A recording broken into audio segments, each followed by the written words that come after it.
Et nous arrivons à la maison, ou les maisons jumelles, La Roche-Jeanneret.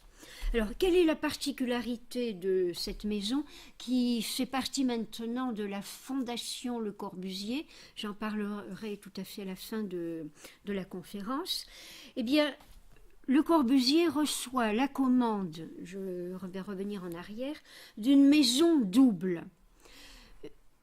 Quand nous arrivons au fond de l'impasse dans le 16e arrondissement du square du Docteur Blanche, on a l'impression d'avoir affaire à une seule maison avec un plan en L. En fait, il s'agit de deux maisons.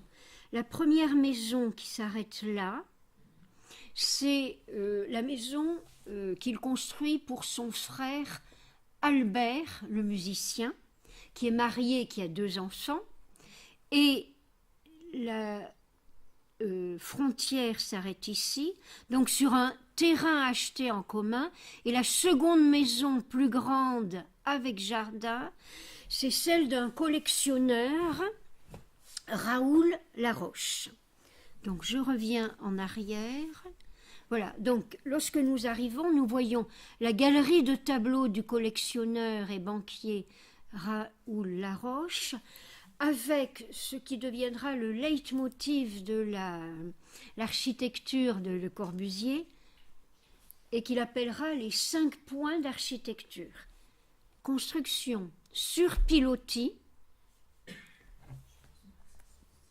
toit terrasse, nous voyons bien ici le toit terrasse, je reviens en arrière, donc construction sur pilotis, toit terrasse, ça fait 2, fenêtre en bandeau, et surface libre sans décoration, fenêtre en bandeau, surface lisse sans décoration, et à l'intérieur, même chose, pas de décoration, surface libre.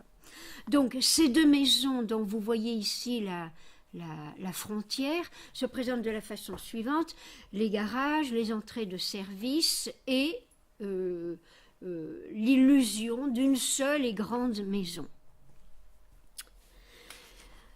Donc, pourquoi pour des raisons financières d'abord, parce qu'il était déjà difficile dans le 16e arrondissement de trouver un terrain suffisamment grand pour construire 2 maisons, d'autant plus qu'au bout de la rue Mallet-Stevens, j'en parlerai peut-être l'année prochaine, ça fera l'objet peut-être d'une autre conférence. Donc nous allons un petit peu analyser cette maison, mais il faut d'abord savoir à qui elle s'adressait. La première maison, c'était un père de famille, donc musicien, il lui fallait un studio pour répéter, et marié avec 2 enfants. Et l'autre maison, un célibataire riche, banquier suisse, donc compatriote de Le Corbusier, et collectionneur d'art. Alors, comment se sont-ils rencontrés, parce que Le Corbusier aurait pu, par exemple, partager le terrain avec son frère et construire une maison mitoyenne avec son frère. Et donc, en fait, ce Raoul Laroche est un collectionneur qui a commencé, qui a rencontré aux enfants, qui commence à acheter la peinture d'Amédée aux enfants, l'ami de Le Corbusier, puis s'intéresse à l'architecture de Le Corbusier et finalement, voyant que son appartement devenait trop petit pour ses collections, donc décide de faire construire. Et il a une exigence, c'est sa galerie de tableaux. Alors, au rez-de-chaussée, nous commençons par la maison du banquier collectionneur. Nous arrivons donc dans le jardin que nous voyons ici, le hall d'entrée, ici. Et au rez-de-chaussée, il y a une chambre d'amis sur la gauche et sur la droite, le logement du gardien, mais avec tout de même une entrée de service, le garage, tout ce qui concerne à une époque où on avait encore beaucoup, disons, de domestiques et où ils étaient logés, la cuisine et la partie privée. Je vais procéder maison par maison plutôt que tout le rez-de-chaussée et plutôt que par niveau, excusez-moi.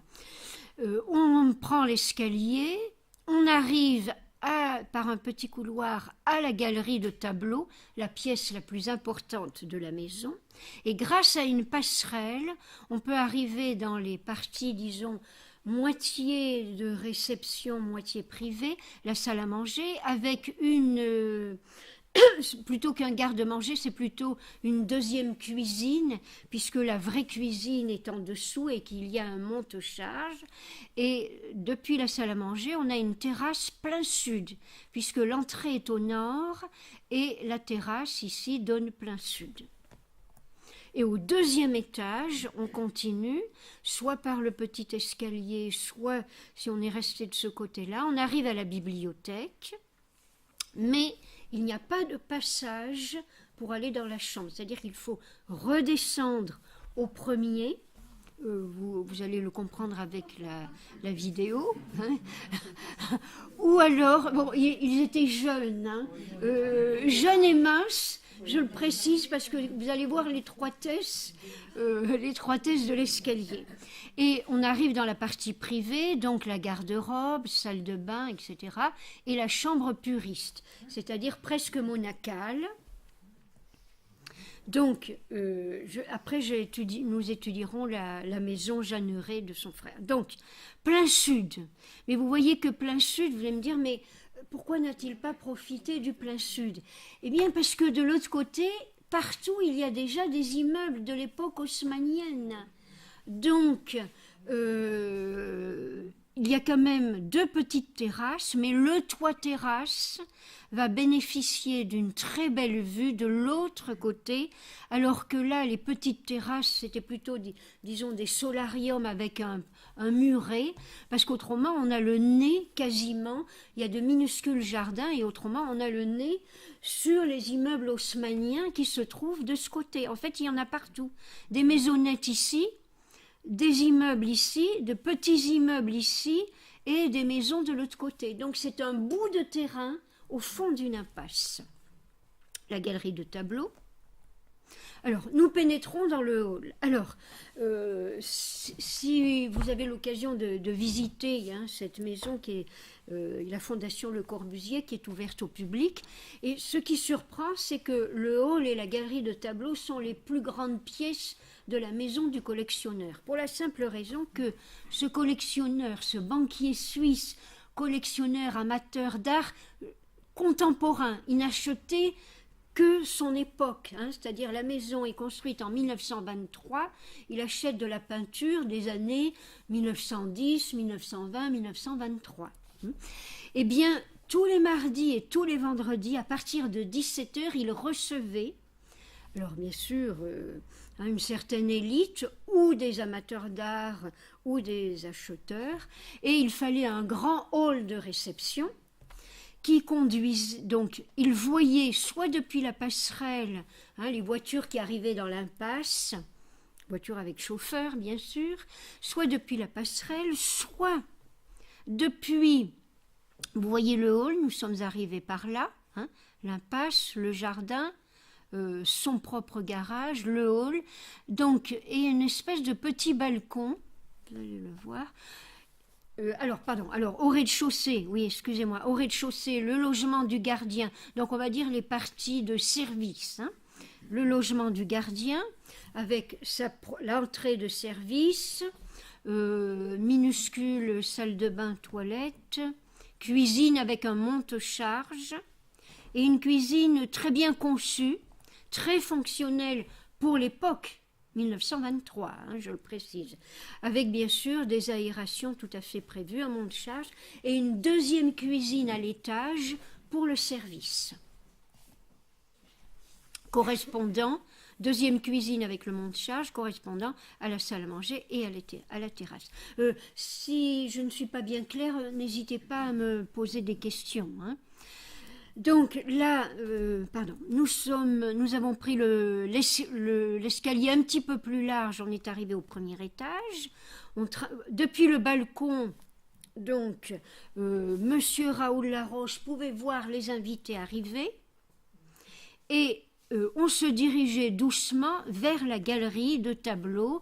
Alors imaginez bien sûr des petits fours, des bouteilles de champagne, etc., posées le long des étagères, et on arrivait donc dans la galerie de tableaux où il exposait ses dernières acquisitions, sculptures, peintures, etc. Mais à l'origine, il y avait un parquet. Alors, quelle est l'originalité de cette salle? C'est l'éclairage. Éclairage, ici, nous sommes à l'est, c'est-à-dire soleil levant, mais quand avaient lieu les réceptions, c'était le soleil couchant, est-ouest. Donc imaginez tableaux, sculptures, etc., un parquet et une douce rampe pour arriver à la bibliothèque ou tout simplement pour voir la masse des invités depuis ce petit balcon. Et 2-3 ans plus tard, eh bien, il y a des problèmes dans cette maison, des problèmes de chauffage, donc ça a attaqué les peintures, le parquet, vous imaginez. Et Monsieur Raoul Laroche, est-ce que c'est son amitié pour aux enfants et pour Le Corbusier, imperturbable, on fait de gros travaux, surtout dans la galerie, dans la maison, et finalement Le Corbusier, à la place du parquet, fait mettre un linoléum, c'était la grande mode, très épais, rose, alors pas un rose bonbon tout de même, un rose assez pâle. Et c'est vrai que lorsque... Alors, est-ce qu'on pensait aux chaussures avec de hauts talons des dames, des visiteuses? Mais je peux vous dire que c'est extrêmement confortable. Ça fait penser, vous savez, aux revêtements dans les jardins d'enfants. C'est très souple. Eh bien, on a exactement la même impression. C'est très agréable aux pieds. Et il commande à une femme, parce que dans l'agence, il y a Le Corbusier, son cousin Jeanneret, Pierre Jeanneret, et on dit encore architecte d'intérieur, on ne dit pas encore designer, une certaine Charlotte Perriand. Nous en reparlerons le mois prochain avec les arts décoratifs. Et cette jeune femme donc va créer le mobilier. Cette table, donc en marbre noir sur carrelage noir, très originale, mais Le Corbusier aime beaucoup les meubles fixes, c'est-à-dire on ne bouge pas, on le verra dans d'autres exemples, le moins possible de meubles. Un meuble, comme son nom l'indique, meublant, c'est fait pour bouger. Lui, c'était des meubles immobiles, pourrions-nous dire. Originalité de l'éclairage électrique avec ce brise-soleil qui sert à la fois à protéger les tableaux au soleil levant et qui camoufle en même temps l'éclairage électrique. Donc des meubles signés Charlotte Perriand ou alors Maple, comme ce célèbre fauteuil de cuir. Quand vous pensez qu'il date des années 1920, comme la maison 1923, ou alors cette chaise de repos, toujours de Charlotte Perriand, et nous voyons la cheminée ici, donc l'hiver, Raoul aimait bien s'allonger pour contempler ses dernières acquisitions dans sa galerie. Et l'été, on poussait tout simplement cette chaise ou on la mettait sur la terrasse, puisqu'en fait, cette porte donne accès à la terrasse. À plat de couleurs, comme dans la peinture de Aux enfants et de Le Corbusier, le purisme. Donc, nous voyons la galerie ici, la terrasse avec la petite porte bleue ici, et le passage. Donc vous repérez,